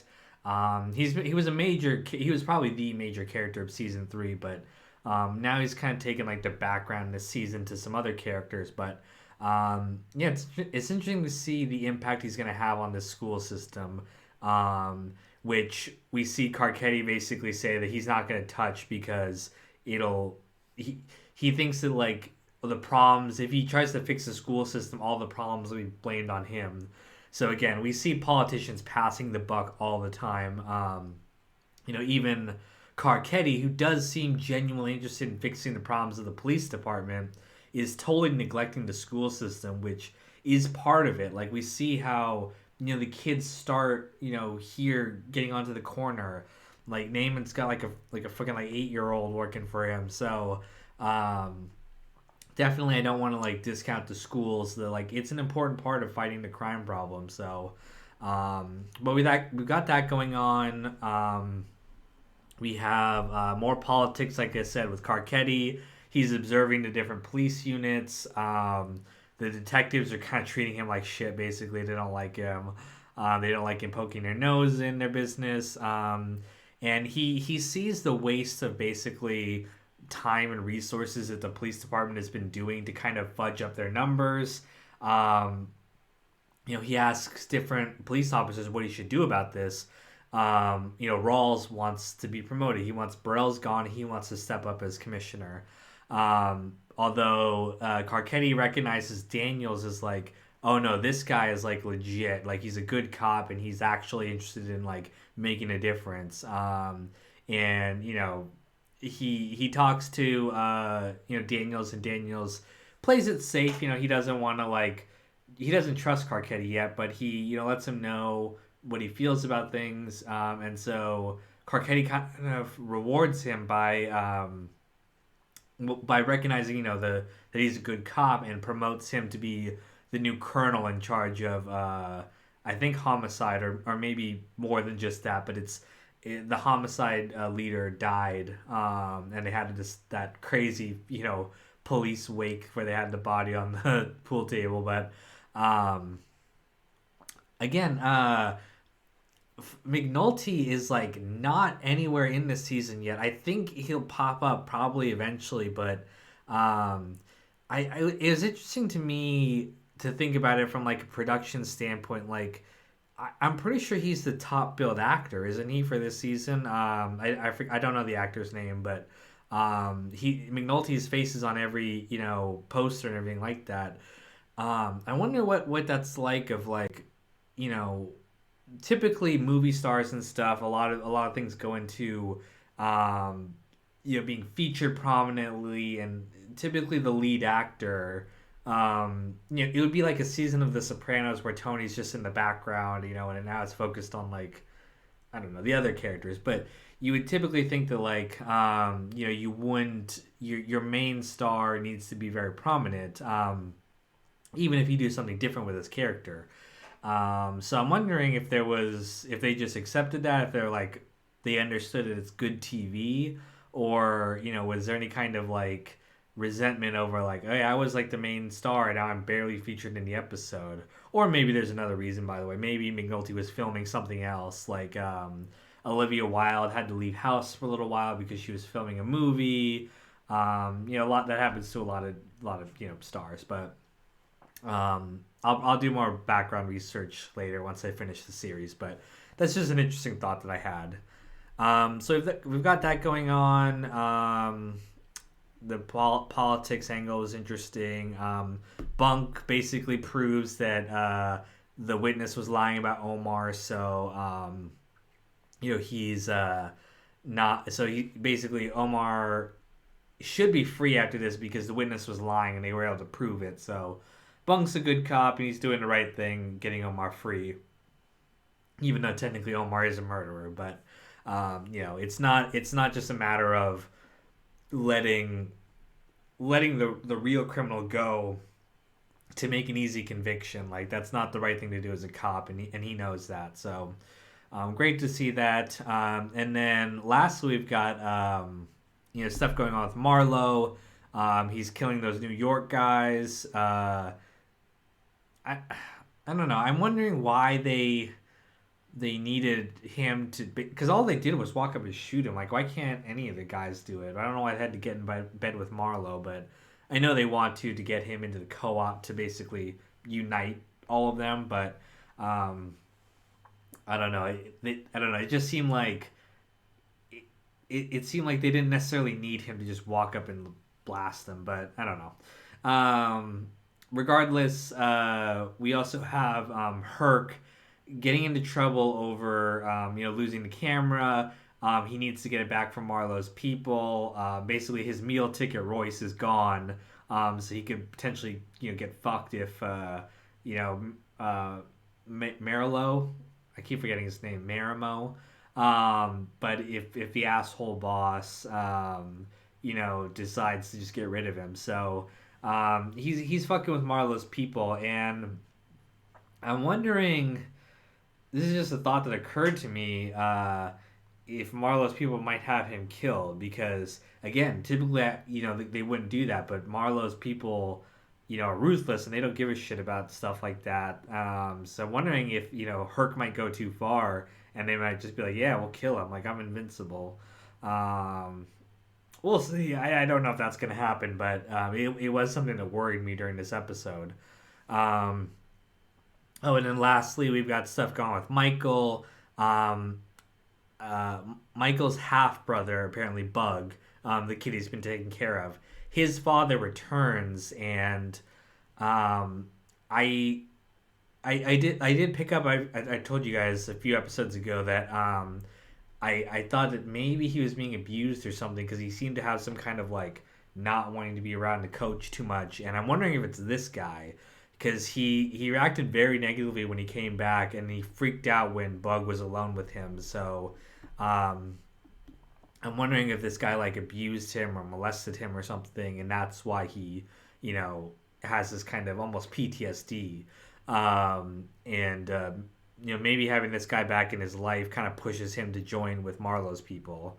We'll see, but definitely this guy, ca- stirs something in Michael that he's very scared of. So we'll see where they go with that. But that's pretty much the episode, and we'll check out the next one soon. So talk to you guys later. Hey, what's up, Wire fans? Kino here, and we're back with another episode of The Wire. Today we're looking at the ninth episode of the fourth season, Know Your Place. And that's definitely an accurate title to how a lot of the characters are feeling in this episode. There's a lot of change, a lot of people in new positions, in new areas that they're not used to, and we're going to see the consequences of that, probably beyond this. So let's take a look. The first storyline going on, of course, with the school system. Again, we have corruption with the school administration. I guess corruption might not be the right word, but essentially they're juking the stats. They're teaching the kids the answers to the test, the standardized test, whether they have to take. Because if they don't get a high score, the school looks badly. So it's just like the police department. Prez Blusky points that out. He's like, I just came from here, and very very accurate dialogue there. That no matter where you go, it's all about making the bosses look better. It's not about actually accomplishing the mission, which Carcetti is trying to change. That's why he makes some changes with the police department. He can't get rid of Burrell's because politics, basically. But Rawls is in charge of the entire police department now. He promotes Valchek. He promotes Daniels because Daniels is a good cop. Valchek he hates, but he just needs him. And so we'll see what happens here. But definitely, I think that we're on a trajectory where maybe Daniel steps up and really gets to be in charge within maybe next season or something. But I definitely think, they need new leadership on that team. But regardless of that, still in the school system, they have this challenge where they have the students build this little Eiffel Tower thing, and Naaman's team wins. It's Naaman, the girl, Zenobia, I think, and I forgot the other kid's name, but essentially they three win. Although they cheated technically, Naaman stole parts from the other one, which I kind of felt like that should disqualify them. I mean, what lesson is that teaching the other kids? It's like you're gonna get screwed over because someone else cheated. But regardless, the reward is that he takes them out to this really nice restaurant, and the kids are happy at first, but when they actually get there, they like leave very kind of angry, and it's because they don't feel like they belong in that world. They don't understand it, and so they kind of default back into their ghetto kind of lifestyle. So Colvin's realizing that it's not just about bringing them into this world, right? It's about teaching them that they belong there, that they helping their self-esteem. That's kind of the core issue that leads a lot of these kids into this kind of life. It's like a self-esteem issue. Although there's other reasons, as we'll see with Michael at the end of this episode. When he joins Marlowe's crew, or at least it seems like he's going to, because he wants his half brother's father to leave. I think that guy molested him. I think I called it early on when because like he doesn't like Cuddy because Cuddy's too friendly, and he says that makes him like gay. But the implication being he assumes anyone kind of acting friendly has like sexual desires towards him. So I think this guy molested him, and he's gonna have Marlowe get rid of him probably. But that will be now he owes Marlowe, and so he's gonna probably have to join them, which is very sad to see. That again, I don't want him to join Marlowe's crew of all people, because those are just awful people. They kill Oldface Andre just to get rid of him. Prop Joe betrays him, and so we've got all that going on here. Beyond just that, we've got stuff going on with, Kima. This is the first time we see her back with, not back together with, but back, in a scene with her ex-wife, girlfriend, whatever. I still don't even know that girl's name. Cheryl, actually, I think it is. But basically they're divorced or just not together, broken up, whatever you want to call it. and it was really sad to see that she was introducing the kid to Aunt Kima when Kima was her mom. I don't know if they used her egg or whatever, but essentially she was in a mom role, but she kind of abandoned it for being a cop, which is she kind of followed McNulty's lead, although McNulty's turned it around. He's a family man now, so very interesting developments there. I'm interested to see where they go with her. Are they going to show that like, yeah, this is what she really wanted? I mean, she always wanted to be a cop. She said that from like the first episode. Or are they going to have her be like, oh, I made a mistake here, like family. This is what's more important, and she could always start a new relationship, but yeah, I'm interested to see if she ends up following this path and enjoying it, or ends up kind of like McNulty was, like washed out. Oh, and the last major thing happening here is we have Bubbles helping Herc and not Carver, his new partner, and Sidner. They're all together in the new major crimes unit, which is not doing good work. But he promises to help Bubbles with his with the guy who's beating him up and robbing him. Although when the time comes, he doesn't come. So Bubbles gets the shit beaten out of him. Man, it's really sad to see him keep getting beaten down all the time. But yeah, definitely Herc is not taking care of the people he promised to take care of. In season 2, I called him good police, and it seemed like he was on a course to become one. He did learn some stuff from his time with the major crimes unit, but yeah, he's kind of slid back and is not taking care of shit. Like Carver has learned the streets, he knows the people, he's helping his community, but Herc is just being the kind of shitty cop like he started out as. So yeah, he didn't have the character growth I thought he was gonna have, but that's just how it goes sometimes. But hopefully he manages to turn it around and you actually learn something about being a good cop. But we'll see. But that's pretty much everything that happened in this episode. We'll stay tuned for the next one soon. So I'll talk to you guys then.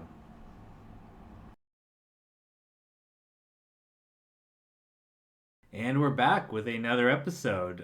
This time we're looking at the 10th episode of season 4, Misgivings.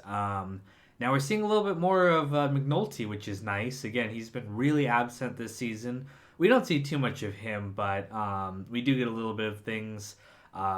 Basically, Burrell sends word down that he wants to juke the stats more. He wants more arrests, more like quality of life arrests. So he's just arresting people for loitering, for drinking, whatever, in an effort to kind of impress Carcetti and get Carcetti to keep him on as police commissioner.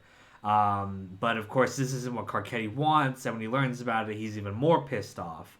Although he can't get rid of Burrell's without support from there's this woman who's the president of something. I don't know what she's president of. Like, is it city council or I don't know exactly, but he needs her on board. He needs like the ministers on board, which the ministers, that's a religious thing, I think. And I'm just now realizing that like Herc went and like roughed up a minister this episode. I wonder if that will play into it, but regardless, McNulty sees all this, and of course he's above all this kind of shit. Like he's like, this isn't good police work, and he educates his partner on how to solve real crimes. So they bust this like actual robber instead of doing all this bullshit that Burrells wants them to do.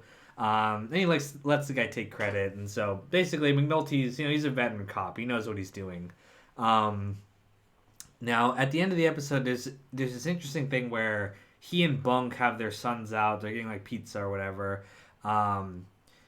Is his kid Bunk's son the little kid from the class who's always cussing and stuff? The little kid. I didn't think it was him, but he said he like when they were talking about what the kids want to be. Bunk said his son wants to be a pediatric neurosurgeon or whatever, which is what the kids said when Colvin was asking them what they all wanted to do, like Ben Carson, I pointed that out in one of my episodes. Is that Bunk's son? I kind of don't think it is. Because I think that kid's like a drug kid. Isn't he the one working with... It's hard for me to keep track of all these kids, but I thought he was the one working with Namond. And I don't think Bunk would let his son do that. I don't think... Bunk's like more involved with his kid than that. And so... I don't think it's the same kid. Maybe they just want to be the same thing. But I noticed there was a connection there. But regardless, we have an interesting scene with McNulty and his ex-wife, Elena, I think, where, you know, she kind of is like, oh, I wish, you know, we were still together now that you're basically a grown-up. Which is true. He's a piece of shit husband, but now he's kind of changed. And I don't know. They're kind of smiling at each other at the end. I hope they don't get back together because I like him, you know, with Beatty, even though we haven't seen her much this season either. I would have loved to see more of their, you know, just good home life. But I like them together. I like her. I like Beatty as a character.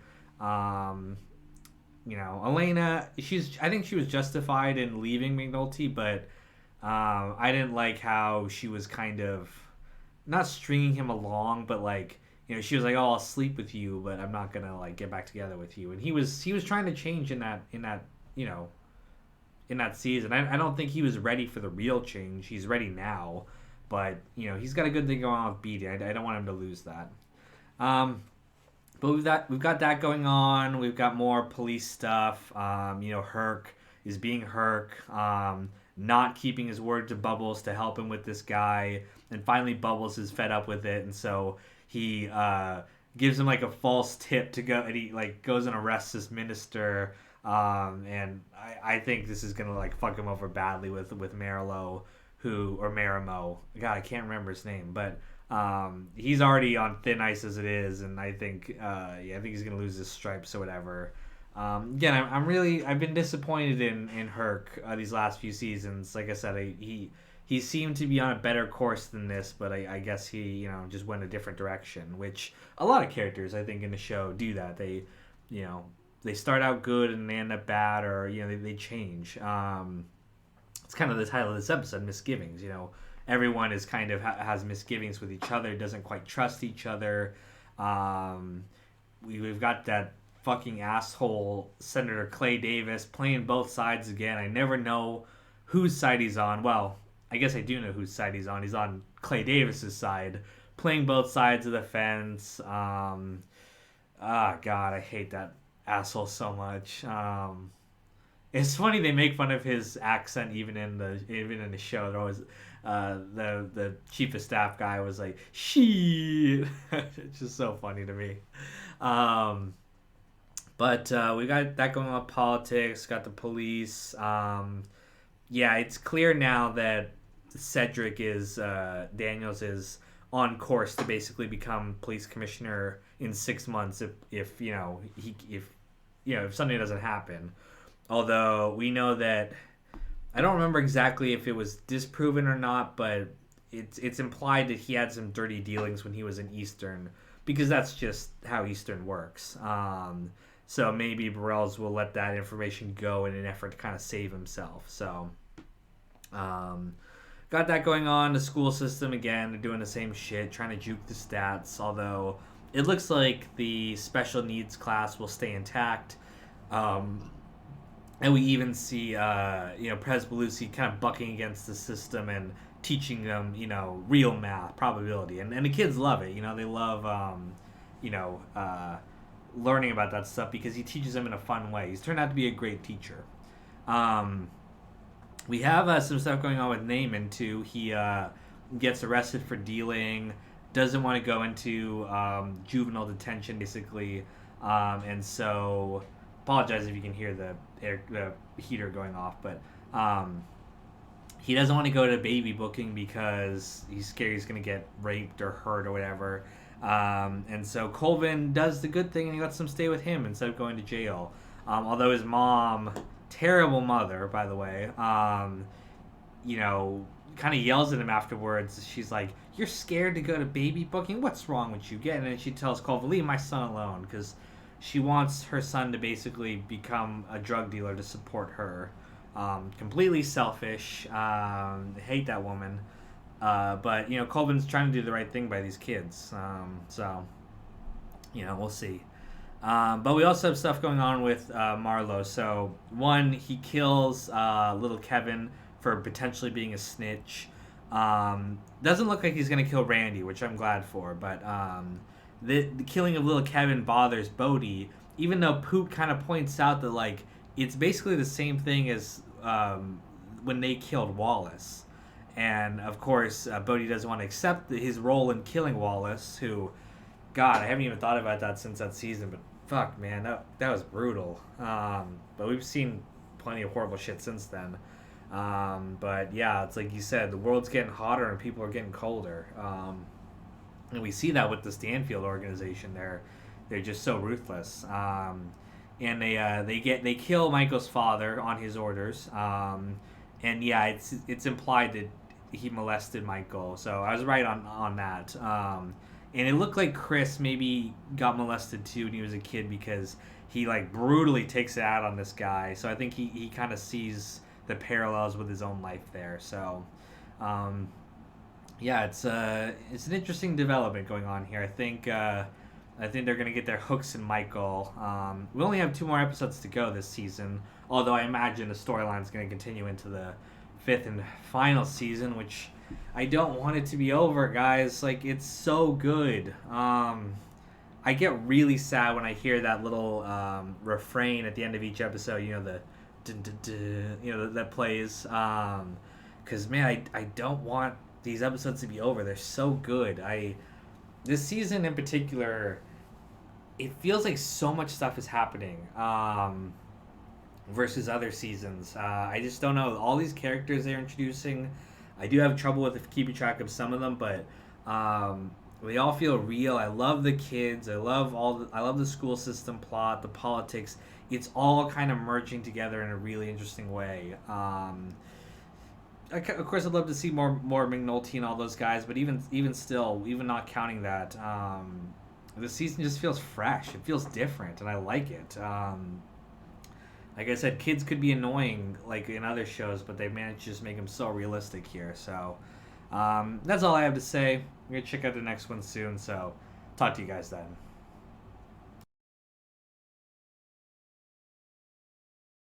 What is up, Wire fans? Back again with another episode. I'm just going to finish off this season.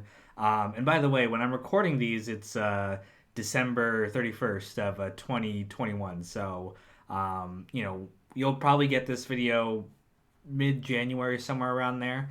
But this episode, called A New Day, kind of syncs up with that a little bit. It's a new day dawning in Baltimore, or maybe it isn't. We'll see how it develops. But the episode kind of opens with Carcetti, giving a speech to the police. He's giving them a pay raise, and he is determined to continue on with this path of fixing the police department. He's telling them the numbers game is over. He's giving them carte blanche to do good police work. He's promoting the right people, including Daniels as the new police commissioner, which is going to happen eventually, unless some things go wrong, which some things do in this episode. So basically, everyone's happy. They're thinking like, okay, a new day's dawned in Baltimore. Like, the old corrupt ways are gone, and we're gonna actually start to change things here. Although there's some problems being set up. So one, Freeman's back on major crimes, and he's giving kind of carte blanche to kind of lead the team, I guess, or pick his own people. Although he's looking at the subpoenas he issued, and many of them are for political allies of Carcetti now, so he has to mush up to these people. And so I'm thinking, like, even though he's kind of making all these promises, if push comes to shove, he might have to stand, politics. Like we said, everyone starts out with good intentions, but when reality sets in, especially political realities, they have to kind of give in to maintain their power. So we'll see if it develops, but I think it's going to be a problem with. I think Carcetti's going to come up a little short than his promises. But we've got that going on. Two, beyond just that, Burrell's kind of steps up and is like, hey, okay, I'm not the best police officer. I know that. If you want Daniels or whoever to run the actual day to day running of the police department, that's fine. But I'm really good about like policy and like finding out how to serve you as the mayor. So he might keep him along at least until Daniels is ready to take over. Rawls kind of learns that he's not going to get it, and because of course he's not. You can't. Like a white mayor can't appoint a white police commissioner in that city, so um, he might be screwed. But we'll see how he reacts to that too. He might try to betray Carcetti. Again, everything comes down to politics all the time. But yeah, it's definitely a little bit more messier than we're first led to believe. Same thing going on with the school system. We learned in this episode the school system is running a $54 million deficit, which that's really high. Like, even for like Baltimore, like a major city, like, I mean, I guess I could get it. There's a lot of schools and stuff, but damn, 54 million? You can't run the school off of that money. Um, but regardless, like he's realizing that the school is not something he can just ignore. He's got to deal with it, and it might have something to do with what Colvin and his partner are doing because the school told him like they can't continue the program unless they have city hall permission. So yeah, maybe Colvin will get introduced to Carcetti. Well, he already knows Carcetti actually. But maybe he'll go to him and be like, tell him about this program, and then it might be a way for him to overhaul the schools. And maybe Carcetti focuses a little bit more on the schools now rather than the police, but we'll see. But we've got that going on. We've got Omar basically confronting Prop Joe and being like, "I know you set me on a course with Marlowe, and you're betraying everyone, just like Stringer did." Um, and so he tells Prop Joe that like, "Hey, I'm gonna rob Marlowe."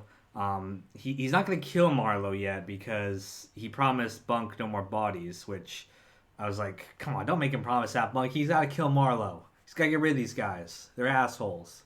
But he's gonna rob Marlowe, and he's basically threatening Prop Joe to help him, and Prop Joe's gonna play both sides of the fence, just like people do.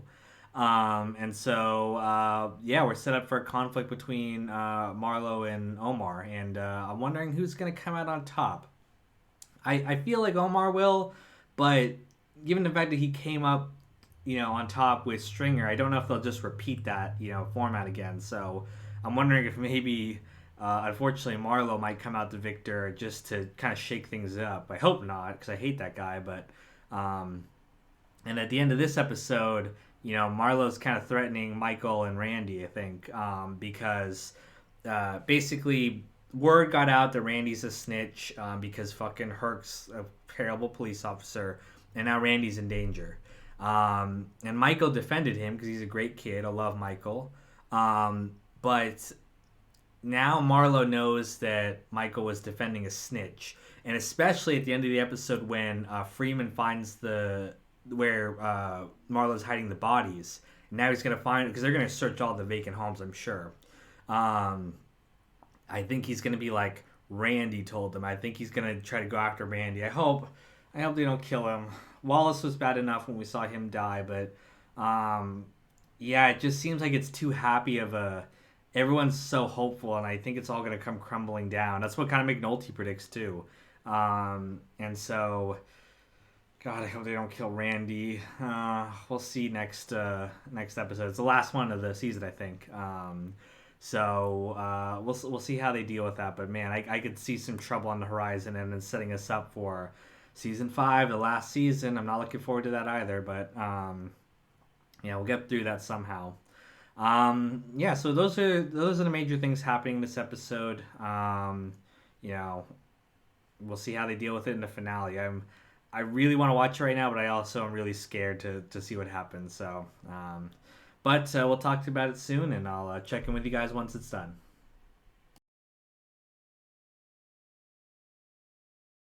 What's up, Wire fans? Back again with another episode. This isn't the last one, actually. I was used to 12 episodes per season. We actually get 13, which is awesome. We get one more episode, which I'm really excited to watch after this. But this is the episode. Let me look up the title right now. I think it's That's Got His Own. Not really sure what that title. Maybe I missed if they said that in the episode, but this episode we've got a bunch of interesting developments. So on the politics angle, the school board's broke because they've been wasting all the money. They're $54 million in the hole, and so Garcetti has to go to the Republican governor of Maryland and basically beg for money to fix the school system, which he'll give him, but he also has to give up kind of some oversight of the school. And so basically it makes him look bad either way. If he doesn't take the money, he hurts the kids. If he does take the money, he looks weak politically. So definitely a rock and a hard place kind of situation, which is what you find yourself in politics. But at least he'll get the money to fix the problem, and he can still continue the police work. I was worried he was going to have to compromise everything, but who knows? He probably still will have to compromise everything. But we've got that going on one angle. On another angle, they have what's his name, Dookie, moving on to high school, which I guess the implication is that he's not ready to move on to high school, but they just want to kind of ship him off. Although, he is smart with computers, so maybe he can handle it. But he's obviously distressed that he's leaving the comfort and safety of his friends and Prez Belusky, who's been taking care of him. And we find out that his family's been evicted from their home, so he's basically has nowhere to live. He's kind of living with Michael right now. Michael's going down a dark path. So he teams up with Naaman to. They think the little kid robbed them, like stole the drugs. And they go to confront him, and Naaman's being kind of a pussy, like he's been. And so Michael just beats the kid down, and it's like, let's get the drugs back. But Naaman is being kind of a little bitch, and he runs away. He's not hard, he's not ready for this kind of shit. So he runs away. Then later at the gym, he starts kind of taunting Dookie and acting tough, and Michael's just like had enough of his shit. He's being a crybaby, and he's still trying to pretend like he's tough. So Michael just slaps the shit out of him, and then gets kicked out of the gym. And later, Cuddy tries to talk to him or reach out to him, but he doesn't want anything to do with him. And then they shoot Cuddy in the leg, but luckily Michael stops him from killing him. But yeah, we can see that he tells him at the end to go with his people. Like, he's thrown in with the drug dealers, and that's who he is now. We definitely in a dark place, but he's doing it to take care of his brother. Like, he's got his own place now with him and his little brother. They've cut the mom out of their life, and so yeah, we see how he got lured into this life, which from the very beginning I knew that was what the story was going to be about. But we've got that going on. Sorry, the camera's getting a little fuzzy. Maybe it'll clear up, but you can still hear me at least. So we've got that going on one angle. We have the police. So Freeman has figured out where Marlowe's hiding the bodies in the abandoned buildings. But the brass don't want to uncover the bodies because that will add to their murder rate. So they're kind of debating on what to do. He takes it to Daniels. Daniels takes it to Rawls. Rawls takes it to Garcetti. And Garcetti wants, he doesn't care about the stats. He's here to solve the crimes. And so they know they can link some of these murders at least to Marlo Stanfield. So he tells them to go ahead with it and do it, which, hopefully this results in some action against Marlo. But, we've got that going on. Meanwhile, Marlo's people attack Randy and his foster mother, whatever, guardian. They lure the police away by calling in a crime, and then they firebomb the place. They throw Molotov cocktails in there. Randy's not hurt too bad, but his foster mother is, and he has no faith in the police system anymore. He doesn't think they'll take care of him, and we see throughout the season they've been failing to take care of the people. They failed to take care of Bubs, who goes through his own tragedy this episode. He was forced to get poison to get rid of the guy who's been tormenting him, but Sherrod, his sidekick, takes it by accident, and he dies. And so, God, it's heart wrenching for Bubbles. And I hope this maybe is the impetus. There we go. I hope that's the impetus for him to kind of realize he needs to get off these drugs. We were very hopeful, in the second season to see him, doing that. Or I guess it was actually the first season, wasn't it? When he tried to get off the drugs. Because it was Kima being shot. That was the first season. So, it's sad to see that he's, continued on with that. But maybe this will be a wake-up call for him that he needs to get clean. Because he was doing good, and I hope he manages to get back on track. But definitely heartbreaking. But those are the major things going on this episode. I feel like I've been moving faster and faster, but I've just been trying to kind of condense some of my thoughts here. But those are the major things happening in this episode. I'm interested to see the finale, what's going to happen, because the major things left on the table are, if they're going to be able to get up on Marlowe. Probably not in one episode, because they don't even have the wiretap up. Last thing I almost forgot was Omar robbed Prop Joe. So he was only supposed to take Marlowe's package, but he basically was thinking 2 steps ahead, and he stole the entire shipment, which is like hundreds of millions of dollars worth of drugs. And that puts Prop Joe in danger of the co-op, because just like we see, whenever drugs disappear, you always look at the guy and you're like, did they really disappear, or are you just, trying to rob all of us? So yeah, I think Prop Joe's in danger. He's been playing too many sides. Omar outsmarted him, and now he's got to face the wrath of his co-op people. Hopefully he has enough political ability to kind of negotiate that, but he's in incredible danger here. So I wonder if Marlo will take over the whole kill Prop Joe and take over the whole co-op, become the king. But we'll see. That's pretty much everything that's been happening this episode, and we'll check out the next one immediately. I gotta watch the finale, so talk to you guys soon. And that's it. The last episode of season 4. Man, what an episode. The episode is final grades, the 13th episode of the season. Felt like a pretty long one. I think the runtime was a little bit longer, but man, what a good episode. Very heartbreaking in the traditional, Wire way. All right, I gotta just start with my thoughts. So, top of mind, fucking Bodhi. They killed Bodhi. Oh my god. I really wasn't expecting that, and to be honest, I was actually kind of disappointed. I didn't like that aspect of it, because I don't know, it felt like it felt like they didn't give him really a story arc this season. He's just kind of there, and then he dies, and they do it right at the end here, and I was really excited for his story in season 5, where maybe he helps take down Marlowe, and it kind of goes against the whole the thing he said in the second episode, where he was like, if the pawn makes it to the end, then, he gets to be the king, whatever he said. If he survives to the end, that's one smart pawn, or something like that.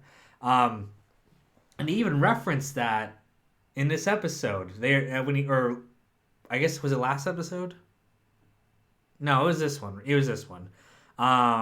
Where he references pawns. He calls himself, we're like the little ass guys in chess, and yeah, so I thought he was gonna survive till the end. He was just gonna be just there. And I kind of get it, because it's a statement about how leaders kind of just shit on their followers, and I guess you could say anything in The Wire is just realistic, because anything happens in life. But yeah, I was disappointed, and I didn't think he should die now, at least not in that way, just all of a sudden, and it didn't feel complete to his story. So one aspect I didn't like. God, so many things happened in this episode, but that's just really top of mind. We've got Omar gets away with it. He sells the drugs back to Prop Joe and Marlowe's people. Um, we have Marlowe meeting with Spiro Vondadosh, whatever, the Greek guy, the second in command. So I'm glad they're bringing those characters back. I think we're gonna see more of a connection to them from season two. So I'm glad they're back and selling drugs. I kind of knew it was them from they were gonna be back because they were always supplying Prop Joe with his drugs. Um, so we have Marlowe kind of interacting with them. I think he's gonna try to you know go behind Prop Joe's back and try to take control of the drugs. So we'll see how we do. But the task force is determined to take him down, especially since they're pulling 20 plus bodies out of these buildings. The city's motivated to get him, and I can't wait to see him taken down. McNulty's back. He's decided to join the task force as a detective again. He thinks he'll be able to avoid the vices that he did before, and I hope he does. But we'll see. It's definitely he could slip into old habits. But it's cool to see them all united against Marlowe. Michael has officially joined Marlowe's crew, and he's killed guys. Dookie's is joined them too. He's selling drugs because he's too scared to go to high school. So sad to see, but it is what it is. We see the failure of the school system to take care of these boys, and there's this great visual at the end when they're doing their montage at the end of each season where Carver goes back to the spot. He's scared. There's a new group of boys there. And the old boys, the boys of summer from the first episode of the season, they have all their names spray painted onto that side there. And man, we really felt like we had a journey with these kids this season. I hope we still get to see them. I know we will see Michael. He was on the board at the end of the episode, but I hope we still get to follow these kids, man, because it was a good journey this season with them, which is very surprising. But they were so well written. And this season, I mean, it is a little bit longer. It's 13 seasons, but it just feels like we got so much more material than the other seasons just because we have all these new characters that all had their own story arcs. We had the politics angle. We had the police angle, the school angle. It just felt like such a rich season of material. And man, it was such a wild ride. I love this. This is probably my favorite season of the show. This or season one so far, but man, it felt so good. Like I want to rewatch it again right now. But of course, I need to start watching season 5. I'm gonna take a short break here. Like I said, I'm recording this December 31st, so I'll ring in the new year with a new season of The Wire next month. But really, just an incredible journey. We have Carcetti turning down the money because it'll hurt his future chances at the governorship. Again, I knew this was going to happen with Carcetti. He's an idealist, but we see the realities of politics. He wouldn't beg for the money and humiliate himself. So, politicians always disappoint us, and that's just kind of life. And but we actually see why in this show. It's not just that politicians are evil. Some of them, like Clay Davis, or are just greedy assholes. But throughout this show, we've seen the failure of the systems to because they're all motivated by self-interest. And self-interest always comes first. And all the characters are always forced to make the choice between what's easy and what's right. And oftentimes what's easy is what they choose, which is real life. Breaks my heart to see Randy go into the group home because, oh God, he was my favorite kid out of the group. And I was like, why does Namond get to have a happy ending with Colvin? He gets adopted by Colvin. It was really great to see Weebay put his child's interests first. I can't say he's a good guy because remember he's murdered women and people and stuff like civilians and stuff. So I can't say he's a great guy, but it's nice to see, unlike his mother, he puts his son's interest first. But I was like, why does Naaman get a happy ending to get adopted when Randy was such a great kid the whole season? He was always polite. He was always He was enterprising. He was driven. But man, he just got fucked over by the system. Yeah, they're treating him horribly in that group home, and I really hope he gets a happy ending. Carver feels so guilty about what happened to this kid, so I don't think he's gonna give up on him. Or at least I hope he doesn't. Um, he even offered to be the kid's guardian, but it takes like 3 to 4 months to get qualified. So plus, I don't. Do they let single guys, adopt kids? I don't think so. I think you have to be like either a woman or like in a relationship, just because they kind of don't see men as reliable. And he's a cop. He works crazy hours, so I don't know if he'll be able to do that. But God, I hope Randy gets. I hope we keep seeing these kids because I really like them. I really want to continue the storyline the next season. And I really want to see Marlowe taken down. He needs to go down. I love that thing that Bodhi was saying at the end. It was like, fuck Marlowe. How does he think he can do this to people? He's unusually vicious. Again, that security guard they killed in that woman. It's like, you can't do this shit. I know we're gonna get more stuff with the Greeks next season, but I hope we get more stuff with. I hope Barksdale comes back in some way because I don't feel like we're done with him. Like, his empire just collapsed, and I get that, but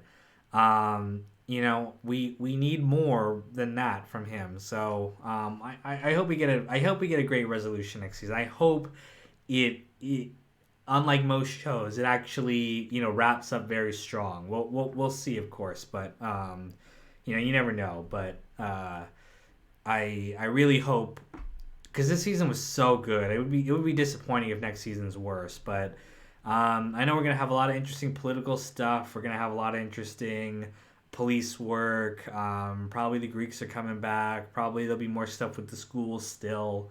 That's what a fantastic season. And thank you guys so much for recommending this show to me and me having the opportunity to watch it with you guys. So,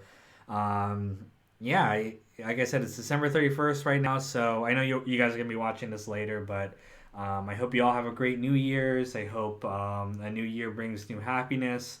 It's a new day in Baltimore in the show, so I hope it's a new day wherever you guys are. So thank you so much for watching, and we'll check out the next season pretty soon here. So I'll talk to you guys then. To all my corner boys on Patreon, let me just say, thank you for making these videos happen.